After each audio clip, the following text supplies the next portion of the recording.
오늘은 2019년 마지막 주일입니다. 여러분, 올 한 해 여러분들은 어떠셨습니까? 2019년을 여러분들은 어떻게 보내셨습니까? 오늘 본문은 그런즉이라는 말로 시작하고 있습니다.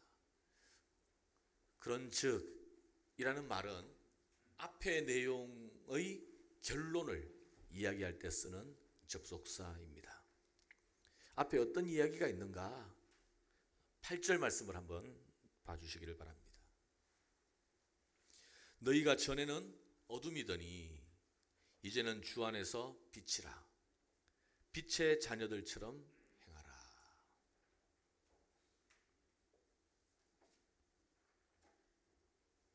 빛의 자녀들처럼 행하라. 우리 그리스도인이 빛의 자녀들처럼 살아야 한다는 말씀이에요. 세상은 하나님을 알지 못하는 어둠이고 우리는 하나님의 은혜를, 하나님을 아는 자로서 빛과 같은 존재이기에 어두운 세상을 비추는 빛으로 살아야 한다라고 말씀하고 있습니다. 우리는 세상의 어두운 거대한 흐름에 동참하는 자가 아니라 오히려 세상을 책망하고 하나님을 나타내는 빛의 자녀로서 살아야 하는데, 그렇게 하려면 어떻게 해야 하는가? 그 결론을 오늘 본문은 얘기하고 있습니다. 15절, 그런즉 너희가 어떻게 행할는지 자세히 주의하여 지혜 없는 자같이 하지 말고 오직 지혜 있는 자같이 하여. 여러분, 우리는 인생을 대충 살면 안 됩니다. 인생 뭐 별거 있나? 이렇게 살다가 가는 거지. 세상 사람들이 쉽게 이렇게 얘기를 하지만 우리는 인생을 그렇게 살아서는 안 됩니다. 오늘 말씀을 보십시오. 자세히 주의하고 지혜 있는 자같이 긴장해서 우리가 어떻게 하면 주님의 빛을 드러내면서 빛의 자녀로 살아갈 수 있을까? 어떻게 하면 내가 성공할까? 어떻게 하면 사람들에게 더 인정을 받고 칭찬을 받을까? 세상에 동화되어서 살아가는 것이 아니라 빛의 자녀로서 하나님의 뜻을 위하여 살아야 할 존재가 바로 우리들이라는 것입니다. 그러면 우리가 뭘 주의해야 하는가? 지혜 있게 행한다는 것이 어떤 것인가? 오늘 16절을 보세요. 그 해답이 여기 있습니다. 다 같이 16절 읽겠습니다. 시작. 세월을 아끼라. 때가 악하니라. 세월을 아끼라. 여러분, 우리에게 허락된 시간은 제한되어 있습니다. 유한한 시간입니다. 젊은 사람들은 참 바쁘게 시간을 보내고 있어요. 우리 대학생들한테도 물어보면 어떻게 보냈어? 너무 바쁘고 분주했어요. 우리 아이들 키우는 우리 젊은 부모들도 참 정신이 없죠. 시간이 늘 부족하고 바쁘고. 그래서 좀 이제 애들도 크고 좀 나이가 들면 생활에 여유도 생기고 또 교회를 위해서 봉사도 하고 신앙생활에 좀 더 집중하고, 그래서 나이가 들면 시간이 느리게 갈 거라고 착각하고 있습니다. 여러분, 그렇지 않습니다. 10대 때 10마일로 걸어가고 있다면 20대 때는 20마일로 달려가는 것이 우리의 시간입니다. 30대는 30마일, 40대는 40마일, 50대는 50마일, 지금 90마일로 달리는 분도 있습니다. 시간이 지나간다고 해서 우리에게 여유가 생기는 게 아니에요.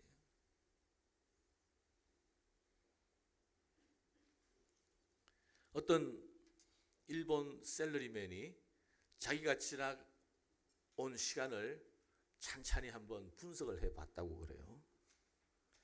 시간이 참 많으신 분인 것 같아요.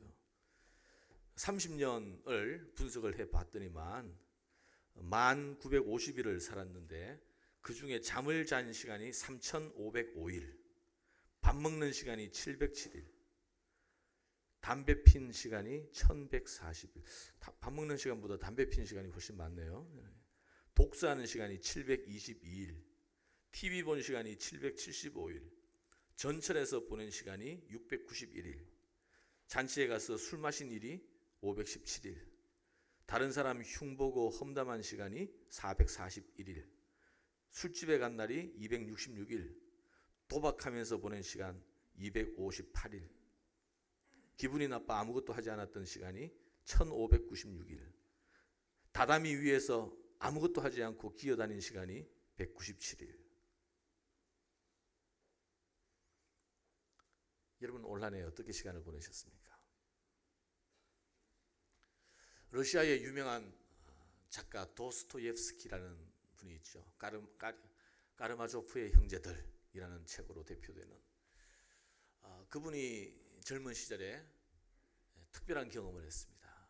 그분이 28세 되던 해에 사회주의 운동에 가담했다는 죄목으로 사형 선고를 받았어요. 그래서 시베리아 그 차가운 수용소에서 있다가 결국 사형 집행을 받게 되었습니다. 세 사람이 이제 나무 기둥에 묶여서 총살을 이제 받게 되는데 5분 남아 있습니다. 이 5분을 어떻게 보낼까? 2분 동안 자기의 지나온 시간, 자기 인생을 마치 스크린 영화 보듯이 이렇게 보고 생각하게 되었습니다. 그리고 또 주위에 있는 자연을 또 이렇게 감상하면서 시베리아 벌판이지만 참 아름답다라고 생각을 했습니다. 그리고 내가 이 땅에서 남길 마지막 말이 뭐가 좋을까 생각을 하면서 이제 죽음의 순간을 기다리고 있는데 갑자기 극도의 공포감이 몰려왔습니다. 내가 죽으면 어떻게 될까? 나의 생명은 이렇게 끝나는구나. 그 순간 장전하는 소리와 함께 철커덕 하는 총소리가 이제 나면서 사형 집행의 순간이 다가오고 있었습니다. 그런데 마치 드라마처럼 저 멀리서 맹렬한 기세로 달려오는 말이 한 마리 있었습니다. 그 사람은 흰 수건을 흔들면서 이렇게 달려오고 있었는데 모두가 그 장면을 지켜보고 있었습니다. 정말 그 찰나적인 순간 마침내 그 사람이 도착해서 황제의 특사령이 내려서 오늘 사형 집행이 멈추었다, 중지하라고 명령이 내려왔습니다. 그래서 석방이 되어서 모스크바로 돌아가게 되었고 28살 때 그의 인생의 전기가 그렇게 마련되게 되었다는 거예요. 위대한 작가로서 이 도스토옙스키가 인생에 대한 애정과 통찰력, 그리고 시간과 영혼의 문제, 무엇보다도 영혼에 대한 특별한 관심을 가지고 그가 많은 소설들을 남기게 되었습니다. 여러분, 우리에게 1초 1초는 얼마나 특별한지 모릅니다. 얼마나 중요한 시간인지 모릅니다. 여러분은 한 주간 어떻게 보내셨습니까? 이 한 해를 어떻게 사용하셨습니까? 우리는 항상 바쁘다, 시간이 부족하다 이렇게 얘기하면서 마치 영원히 살 것처럼 낭비하는 시간들이 얼마나 많은지 몰라요. 우리에게는 제한된 시간의 통장에 잔고가 있습니다. 그래서 대충 살아서는 안 되는 거예요. 긴장해야 합니다. 주의해야 합니다. 별 생각 없이 한 해를 맞이하는 것은 어리석은 자의 태도입니다. 세월을 아껴야 합니다. 시간 앞에 엄숙해야 합니다.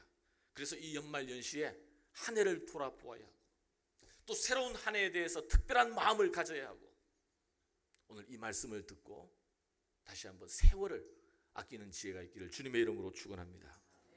그런데 우리가 눈여겨볼 말씀은 세월을 아끼라. 그 다음 구절이 뭐예요? 때가 악하니라. 우리가 생각할 때에 이렇게 해야지 자연스럽습니다. 세월을 아끼라. 너희에게 허락된 시간이 제한되어 있기 때문이다. 인생은 유한하기 때문이다. 이렇게 말이 되어야 될 것 같은데 세월을 아끼라. 때가 악하니라고 했습니다. 여러분, 세월을 아끼라는 것이 단지 시간을 잘 사용하라는 말이 아니에요. 이 말씀은 효율적인 시간 관리법에 대해서 우리에게 가르쳐주는 구절이 아닙니다. 세월을 아끼라는 것은 어떤 의미일까? NIV 영어 성경을 보면 making the most of every opportunity. 모든 기회를 최고로 사용을 하라는 뜻이에요. Making the most of every opportunity. 킹 제임스 버전 영어 성경을 보면 redeem the time. 시간을 구속하라. redeem이라는 말 아시죠? 우리 맨해튼에 가면 유명한 교회가 있습니다. Redeemer Church. 우리 한인 2세들이 많이 다니고 있는 Redeemer Church. Redeemer라는 말은 구원자라는 뜻입니다. 구속주라는 뜻입니다. Redeem the time. 시간을 구속하라. 시간은 악하다는 것입니다. 시간은 죄악 가운데 이 세상에 흘러보낼 수밖에 없는 것이지만 이 시간을 마치 우리를 구원하신 예수님처럼 이 시간을 구속해서 시간을 선용하라고 표현을 하고 있어요. 세월을 아끼라는 말은 기회를 사라는 것입니다. 기회를 놓치지 말라는 것입니다. 사라는 것이니까 돈을 지불하라는 거예요. 희생하라는 거예요. 그걸 귀하게 생각하라는 것입니다. 우리가 이 시간을 구속해야 하는 이유가 무엇인가? 이 시간을 선용하고 기회를 사야 하는 이유가 무엇인가? 바로 때가 악하기 때문입니다. 때가 악하다는 건 뭐예요? 우리가 이렇게 시간을 선용할 수 있는 그러한 여건을 무너뜨린다는 것입니다. 우리를 속인다는 거예요. 우리를 미혹한다는 것입니다. 여러분, 세상은 효율성이 선이라고 합니다. 효율성. 옛날에 일주일 걸리는 일을 3일 만에 끝나면 시간을 세이브한 거죠. 그러면 내가 시간을 잘 사용했다. 내가 지혜롭다. 내 인생은 성공이다. 또 생산성이 선이라고 합니다. 프로덕티브하게 더 많은 것들을 남기면서 편리함이 선이라고 합니다. 이전보다 더 편리하게 살게 되면 나는 인생을 참 잘 살았다. 성공이 선이라고 합니다. 그래서 우리 시대는 효율성과 편리성과 생산성과 성공을 우상으로 섬기면서 그렇게 되면 사회가 발전하고 있고 내 인생은 더 성공을 향해서 달려가고 있다라고 착각하게 한다는 거예요. 세상에서 말하는 것, 세상이 요구하는 것들, 세상에 유행하는 것들, 사람들이 열광하는 것들에 속지 말고 우리 인생을 구속하라는 것입니다. 이것을 지혜라고 해요. 요즘 한국 교회를 보면 참 안타까운 일이 한두 가지가 아닙니다. 특별히 젊은 세대를 보면 요즘 한국의 이민교회도 크게 다르지 않습니다만 청년부들이 급속도로 지금 쇠퇴하고 있어요. 한국에서 대학생 선교하는 단체들 얘기를 들어보면 옛날에 참 대학생 선교 단체가 굉장히 활발했었거든요. 근데 요즘 다 무너지고 있어요. 학생들의 마음이 아르바이트 하는 일에 제대로 취업을 하지 못하고 돈도 없고 하니까 그냥 24시간 아르바이트 하는 일에 내몰리고 있습니다. 그리고 조금의 여건만 되면 스펙을 쌓는 일에 몰두하고 있습니다. 옛날에 그 하나님 나라를 위한 열정, 정말 믿음의 동역자들을 만나고 함께 기도하고 조국과 민족을 위하여 마음을 불태우던 그런 젊은이들이 보이지 않는다고. 이 시대가 악해졌기 때문에.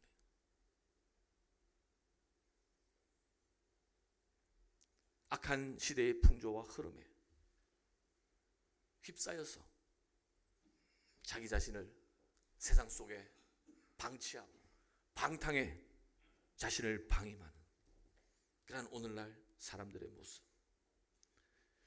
여러분, 오늘 말씀은 우리가 단지 열심히 사는 것보다 더 중요한 것이 있다는 거예요. 바로 지혜롭게 사는 것입니다. 우리가 흔히 하는 말로 인생에는 속도가 중요한 것이 아니라 방향이 중요하다는 말씀입니다. 여러분, 열심히 사는 것 가치가 있죠. 성실하게 살아가는 것 필요하죠. 경쟁력 있게 자기 인생을 설계해 나가는 것 얼마나 좋습니까? 그러나 그렇게 열심히 성실하게 남들보다 더 빨리 달려가 봤자 결국 그 목적지는 무덤이에요.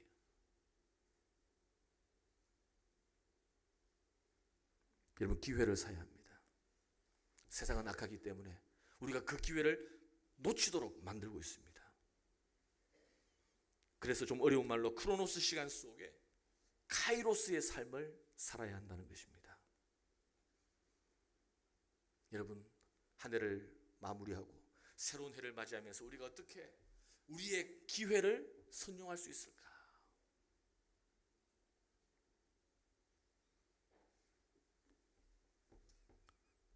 빛의 자녀답게 살기 위해서 우리는 어떻게 해야 할 것인가? 세월을 아끼려면 어떻게 해야 할 것인가?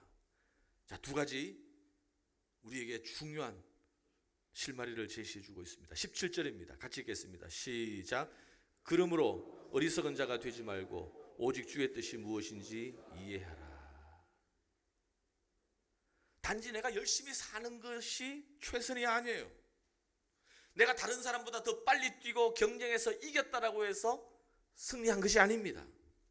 중요한 것은 주의 뜻이 무엇인지 분별하고 이해하는 것입니다. 오늘 이 말씀을 기록한 사도 바울, 이 에베소서를 기록한 사도 바울은 자기의 지금까지의 인생을, 지나간 삶을 어리석은 삶이라고 생각을 했습니다. 여러분, 사도 바울은 예수 그리스도를 만나기 전에 누구보다도 열심히 있는 사람이었습니다. 정말 유대인 중에 유대인이었고 탁월한 랍비였고 모든 사람들이 존경하는 그런 인물이었습니다. 차세대 엘리트였습니다. 성실한 사람이었고 열심히 있는 사람이었고 성공적인 사람이었습니다. 그래서 하나님을 모독하고 있는 크리스찬들을 핍박하는 일에도 단지 지식만이 아니라 그의 삶 자체가 헌신적이었던 열심히 있는 사람이었어요. 그래서 교회를 핍박하는 일에도 누구보다도 앞장섰던 사도 바울 아닙니까? 그런데 그것은 열심히 있는 삶이었을지는 모르겠지만 지혜 있는 삶이 아니었어요. 하나님의 뜻을 아는 것이 아니었어요. 다메섹 도상에서 예수 그리스도를 만난 후에 주의 뜻이 무엇인지 깨닫고 그가 이방의 사도로서 이방의 빛으로서 부름받았다는 사실을 명확하게 깨달았을 때 그의 삶은 180도로 달라지기 시작했습니다. 그리고 사도 바울은 예루살렘에서 시리아로 또 터키, 여러분 터키가 얼마나 넓은 땅인지 압니까? 그리고 그리스로 온 세계로 로마까지 나아가면서 복음을 전하는 그 한 일에 자기 남은 인생을 온전히 헌신을 했습니다. 지금이야 터키를 가고 그리스를 가고 로마로 가는 것이 비행기로 갈 수 있는 여정이었지만 당시 사도 바울에게 있어서는 정말 그가 교회에서 복음을 전하고 사역을 한 시간보다 그 거친 거리를, 그 거친 산과 들을 넘는 그 시간이 더 컸을 거예요. 얼마나 비생산적이었을까요? 얼마나 비효율적이었을까요? 얼마나 바보 같은 인생을 산다고 사람들은 손가락질했을까요? 고린도후서 11장을 한번 보세요. 고린도후서 11장 24절 우리 자막에 나와 있습니다. 유대인들에게 40에서 하나 감한 매를 5번 맞았으며 이 40의 매를 맞는다는 것은 거의 죽음이에요. 그래서 로마인이었기 때문에 40에서 하나 감한 39대의 매를 로마인에게 허락된 최고의 매죠. 죽음 직전까지 가는 이것을 5번이나 맞았고 3번 태장으로 맞고 1번 돌로 맞고 3번 파선하고 일주야를 깊은 바다에서 지냈으며 여러 번 여행하면서 강의 위험과 강도의 위험과 동족의 위험과 이방인의 위험과 시내의 위험과 광야의 위험과 바다의 위험과 거짓 형제 중의 위험을 당하고 또 수고하며 애쓰고 여러 번 자지 못하고 줄이며 목마르고 여러 번 굶고 춥고 헐벗어노라. 여러분 왜 이렇게 미련한 삶을 삽니까? 바로 하나님의 뜻을 주의 뜻이 무엇인지 깨달았고 그 뜻에 순종하는 삶을 살았기 때문입니다. 예수님께서는 이 땅에서 33년의 삶을 사셨고 십자가에 못 박혀 돌아가실 때 뭐라고 하셨어요? 내가 다 이루었다. 아무런 미련이 없어요. 주님의 뜻, 하나님의 뜻을 온전히 이루었기 때문에 그의 생애는 모든 것을 다 이룬 인생이 된다는 뜻입니다. 여러분, 우리가 어떻게 세월을 아낄 수 있는가? 어떻게 하면 기회를 선용할 수 있는가? 바로 주의 뜻을 분별하고 이해해야 합니다. 로마서 12장 2절에 보면 너희는 이 세대를 본받지 말고 오직 마음을 새롭게 함으로 변화를 받아 하나님의 선하시고 기뻐하시고 온전하신 뜻이 무엇인지 분별하도록 하라. 하나님의 뜻을 분별하지 못하고 하나님의 뜻을 깨닫지 못하고서 우리는 열심히 살았다고 얘기할 수 없습니다. 성실하게 살았다고 말할 수 없습니다. 기회를 선용해야 합니다.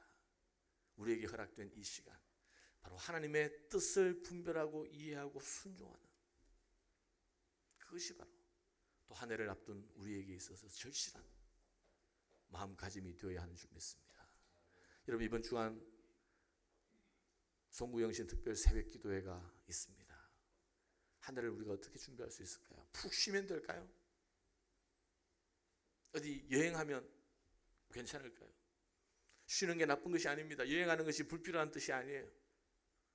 그러나 중요한 것은 바로 한 해를 시작하기 전에 하나님의 뜻을 분별하고 이해하고 내 뜻과 내 소망이 아니라 하나님의 뜻과 소망을 아는 것이 중요하다는 것입니다. 이제 송구 영신 예배 또 특별 새벽 기도회가 끝나면 매주 금요 기도회가 있습니다. 이런 금요 기도회 춥지만 피곤하지만 여러분 힘을 내서 나와주시기를 바랍니다. 특별히 이번 금요 기도회는 계속 기도에 대해서 좀 집중을 하려고 해요. 여러분, 올 한 해 우리 교회에 참 여러 가지 일들이 있었습니다. 예상하지 못했던 많은 또 어려움과 또 감당하기 쉽지 않았던 그러한 순간들도 있었습니다. 여러분의 가정에도 마찬가지예요. 그래서 우리가 좀 더 기도에 집중하지 않으면 우리는 새해를 맞이할 수 없습니다. 새로운 시대를 준비할 수가 없습니다. 기도하는 일에 우리 교회가 그냥 한두 사람이 아니라 교회 전체 분위기가 기도하는 일에 몰두할 수 있는 시간이 될 수 있기를 주님의 이름으로 축원합니다. 여러분, 예배에 집중하셔야 됩니다. 이제 예배 좀 일찍 나오시고요. 예배 드리는데 우리의 마음이 들여지게, 설교자인 저도, 우리 찬양대도, 찬양팀도, 우리 여러분들도 다 우선순위를 분명히 하고 하나님 앞에 설 때에 우리에게 부어주시는 그런 하나님의 은혜를 누릴 수 있게 되는 줄 믿습니다.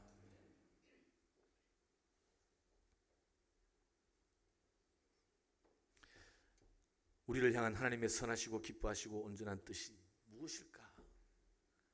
여러분, 궁금해 하지 않습니까? 우리의 가정을 향한, 우리의 자녀를 향한 하나님의 뜻을 알아야 하지 않겠습니까? 우리 나무교회를 향한 하나님의 뜻을 알지 못하고 그냥 흐르는 세월 속에 지나가면 안 되지 않겠습니까? 하나님께서 우리 교회를 이곳에 세우시고 특별한 목적과 계획을 가지고 있을진데 우리 새해에는 그 하나님의 뜻을 함께 분별하고 그 하나님의 뜻을 따라 우리 교회가 하나님에게 집중하는 그러한 교회가 될 수 있기를 주님의 이름으로 축원합니다.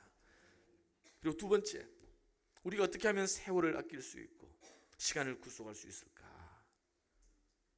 여러분, 세월을 아끼라, 내가 애쓰고 노력한다고 되는 게 아니에요.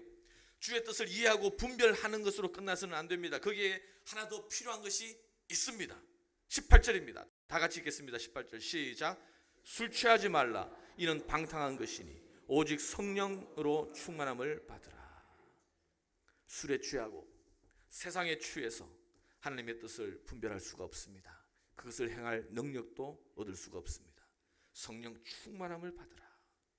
내 의지와 노력으로 되는 게 아님을 알고 성령 충만함이 있을 때 우리가 빛의 자녀들로 살아갈 수가 있습니다.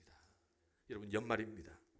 세상 사람들은 술에 취해서 방탕함으로 흐르는 때이지만 우리 그리스도인들은 성령으로 충만하여 이 세상과 구별된 빛의 자녀로 살아갈 수 있기를 주님의 이름으로 축원합니다. 세월을 아낍시다. 주의 뜻을 분별하고 이해하십시다. 성령 충만함으로 새해를 맞이할 수 있기를 주님의 이름으로 축원합니다. 기도하겠습니다. 이 시간 우리 잠시 한번 기도하십시다. 하나님, 올 한 해 우리가 참 열심히 산다고 살았고 또 많은 계획과 결단을 가지고 한 해를 시작했지만 우리가 세상 속에 취해 있었습니다. 세월을 허비한 것 같습니다. 주님의 뜻을 분별하기보다는 세상의 소리에 마음을 빼앗겼습니다. 하나님 용서하여 주시고 이것이 우리 빛의 자녀로서 우리가 살아야 할 삶의 내용이 아니라는 것을 말씀해 주셨사오니 하나님 세월을 아끼고 주의 뜻을 분별하고 성령 충만함으로 한 해를 보낼 수 있도록 축복하여 주시옵소서. 우리 시간 잠시 함께 하나님 앞에 기도하십시오.